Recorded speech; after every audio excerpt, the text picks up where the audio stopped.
nama saya Faliza Dwi Aprilia, mahasiswa program studi manajemen kelas MJ2A dengan nomor induk mahasiswa 66251007. Video ini dibuat untuk memenuhi tugas ujian akhir semester mata kuliah pengantar ekonomi makro. Di sini saya berperan sebagai Gubernur Bank Indonesia. Bayangkan pada hari ini saya baru saja ditunjuk oleh Presiden Republik Indonesia untuk mengemban amanah besar sebagai Gubernur Bank Indonesia. Pada hari ini yang sangat berharga, saya mengemban amanah dan kepercayaan dari Bapak Presiden Republik Indonesia untuk bertindak sebagai Gubernur Bank Indonesia. Pada hari pertama masa bakti ini, fokus dan prioritas utama kami sudah sangat jelas, yakni bergerak cepat mengatasi tantangan ekonomi yang menyentuh langsung kehidupan sehari-hari masyarakat kita, yaitu gejolak inflasi dan kenaikan harga kebutuhan pokok. Melalui kesempatan konferensi pers ini, saya ingin menyampaikan secara terbuka dan komprehensif mengenai situasi yang sedang kita hadapi, akar penyebabnya dari kacamata ekonomi makro, serta langkah-langkah strategis yang diambil Bank Indonesia demi menjaga stabilitas rupiah dan melindungi daya beli seluruh rakyat Indonesia. Hadirin dan seluruh warga negara Indonesia yang saya banggakan, mari kita cermati apa sih yang sedang terjadi di tengah perekonomian kita saat ini. Dalam beberapa bulan terakhir, kita merasakan bersama adanya kenaikan harga pada komoditas pangan utama, mulai dari beras, minyak goreng, hingga bahan pangan harian lainnya. Secara teknis, fenomena ini tercermin dari lonjakan inflasi pada kelompok volatile food atau harga pangan yang bergejolak. Berdasarkan data resmi Bank Indonesia, kita menyaksikan pergerakan angka inflasi yang cukup dinamis sepanjang awal tahun 2026. Laju inflasi sempat menyentuh angka tertinggi di 4,76% pada Februari 2026 sebelum perlahan melandai di 3,08% pada Mei dan kembali bergerak naik ke angka 3,34% pada Juni 2026. Data tersebut tidak hanya menjadi sekedar angka dalam laporan statistik, tetapi juga mencerminkan kondisi yang nyata di kehidupan sehari-hari. Perubahan tingkat inflasi terjadi jelas melalui kenaikan harga pada kelompok bahan pangan bergejolak yang dirasakan langsung oleh masyarakat di pasar tradisional. Lalu, mengapa persoalan ini begitu penting untuk diperhatikan? Saat inflasi meningkat hingga mendekati 5% seperti yang terjadi pada awal tahun ini, kelompok masyarakat berpendapatan menengah ke bawah menjadi pihak yang saling terdampak. Kenaikan harga menyebabkan daya beli menurun, sehingga sebagian besar pendapatan yang seharusnya dapat dialokasikan untuk pendidikan maupun tabungan harus digunakan untuk memenuhi kebutuhan pokok sehari-hari. Lalu, apa yang sebenarnya menjadi penyebab munculnya tekanan inflasi tersebut? Secara umum, terdapat dua faktor utama yang mendorong kenaikan inflasi. Yang pertama, tekanan dari sisi penawaran. Kondisi ini terjadi karena cuaca ekstrim serta terganggunya rantai pasok global, sehingga biaya produksi dan distribusi bahan pangan menjadi lebih tinggi. Kedua, tekanan dari sisi permintaan. Pada waktu tertentu, seperti awal tahun atau hari-hari besar keagamaan, permintaan masyarakat terhadap bahan pangan meningkat. Namun, kapasitas produksi pangan dalam negeri belum dapat memenuhi lonjakan permintaan tersebut secara cepat, sehingga harga cenderung mengalami kenaikan. Agar solusi yang dirumuskan benar-benar tepat, kita perlu memahami terlebih dahulu penyebab permasalahan ini dari sudut pandang ekonomi. Oleh karena itu, mari kita bahas fenomena tersebut berdasarkan 5 konsep utama dalam ekonomi makro.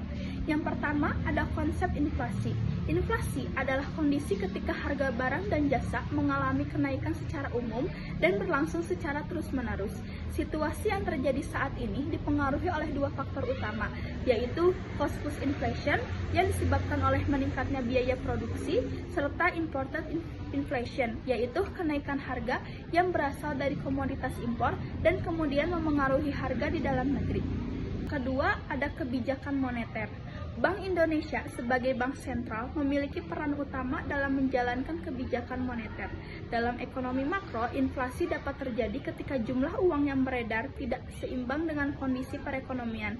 Untuk mengendalikan hal tersebut, Bank Indonesia menggunakan berbagai instrumen seperti penetapan suku bunga acuan serta pengaturan likuiditas di pasar. Langkah ini bertujuan untuk menjaga stabilitas nilai rupiah dan mengendalikan laju inflasi. Nomor 3, ada nilai tukar. Perubahan nilai tukar rupiah berpengaruh langsung terhadap harga barang di pasar domestik. Hal ini disebabkan karena sebagian bahan baku pertanian dan komoditas pangan masih mengendalikan pasokan dari luar negeri. Ketika nilai tukar rupiah melemah terhadap mata uang asing, biaya impor akan meningkat sehingga harga jual barang di tingkat konsumen juga cenderung mengalami kenaikan. Yang keempat, ada pendapatan nasional dan konsumsi. Dalam komponen produk domestik bruto, Indonesia konsumsi rumah tangga memberikan kontribusi terbesar terhadap pertumbuhan ekonomi. Tingkat inflasi yang tinggi menyebabkan daya beli masyarakat menurun. Karena nilai real uang berkurang, akibatnya pengeluaran konsumsi rumah tangga ikut menurun dan dapat memperlambat pertumbuhan pendapatan nasional secara keseluruhan. Dan yang kelima, sinergi kebijakan moneter dan fiskal.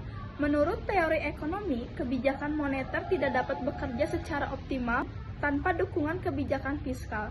Untuk menjaga stabilitas harga, diperlukan koordinasi yang baik antara kebijakan moneter yang diterapkan oleh Bank Indonesia dan kebijakan fiskal yang dilaksanakan oleh pemerintahan. Ketika Bank Indonesia berupaya mempertahankan kestabilan nilai mata uang, pemerintah turut mendukung melalui pengelolaan anggaran yang lebih efisien, pemberian subsidi yang tepat sasaran, serta penyediaan program pelindungan sosial bagi masyarakat. Berlandaskan pemahaman mendalam tersebut, selaku Gubernur Bank Indonesia, saya menetapkan 3 pilar kebijakan utama yang mulai berlaku efektif hari ini. Yang pertama, ada respon moneter yang terukur dan presisi. Bank Indonesia mengoptimalkan kebijakan moneter. Kami menjaga penetapan suku bunga acuan pada tingkat yang terukur demi mengangkat ekspektasi inflasi, tanpa menutup ruang bagi penyaluran kredit ke sektor real dan UMKM. Selain itu, kami memperkuat stabilitas nilai tukar rupiah melalui intervensi terukur di pasar valuta asing guna meredam dampak kenaikan harga barang impor. Yang kedua, ada penguatan pengendalian pangan di tingkat daerah. Melalui jajaran kantor perwakilan Bank Indonesia di seluruh pelosok negeri, kami mempererat koordinasi bersama pemerintah daerah dalam forum tim pengendalian inflasi daerah. Kami mengesahkan percepatan operasi pasar murah serta memfasilitasi kerjasama antar daerah yang memastikan kelancaran distribusi bahan pangan dari wilayah yang surplus ke wilayah yang membutuhkan. Yang ketiga, ada digitalisasi rantai pasok pangan. Melalui program gerakan metode pengendalian inflasi pangan, Bank Indonesia terus mendorong transformasi sektor pertanian menuju sistem yang lebih modern. Upaya ini dilakukan dengan mendukung pemanfaatan teknologi pertanian serta pengembangan sistem distribusi berbasis digital agar produk pangan dapat disalurkan dari produsen kepada konsumen dengan lebih cepat, efisien, transparan, dan mampu mengurangi kesenjangan harga. Dampak kebijakan ini ada bagi masyarakat, bagi dunia usaha, serta bagi perekonomian nasional. Bagi masyarakat, pastikan bahan pangan tetap terjamin dan harga menjadi lebih stabil sehingga daya beli masyarakat dapat dipertahankan serta kebutuhan keluarga Indonesia lebih mudah terpenuhi. Bagi dunia usaha, stabilitas harga menciptakan kepastian bagi pelaku usaha dan menyusun rencana investasi maupun kegiatan produksi sehingga mereka dapat menjalankan usahanya dengan lebih optimis. Dan yang ketiga, bagi perekonomian nasional, melalui kebijakan tersebut, laju inflasi diharapkan kembali berada pada jalan Bagi perekonomian nasional, melalui kebijakan tersebut, laju inflasi diharapkan kembali berada pada target sebesar 2,5%, lebih 1%. Kondisi ini akan menjadi fondasi yang kuat dan mendorong pertumbuhan ekonomi nasional yang lebih berkelanjutan dan inklusif.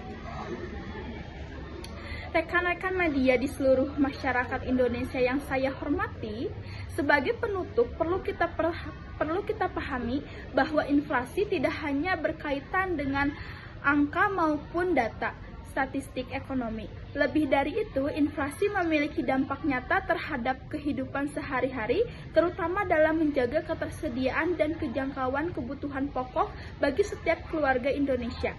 Pemahaman terhadap ekonomi makro mengajarkan bahwa menjaga stabilitas perekonomian bukanlah tanggung jawab satu pihak saja.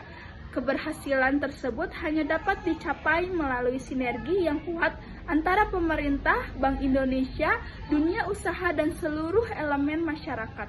Bank Indonesia akan terus berkomitmen menjaga stabilitas nilai rupiah serta mengendalikan inflasi melalui berbagai kebijakan yang tepat dan terukur. Dengan kerjasama yang baik dari semua pihak, kami optimis perekonomian Indonesia akan terus tumbuh secara stabil, berkelanjutan, dan memberikan manfaat yang merata bagi seluruh masyarakat. Saya, Faliza Dewi Aprilia, selaku Gubernur Bank Indonesia, mengucapkan terima kasih, perhatian, dan kepercayaan yang telah diberikan. Selamat pagi dan salam sejahtera untuk kita semua.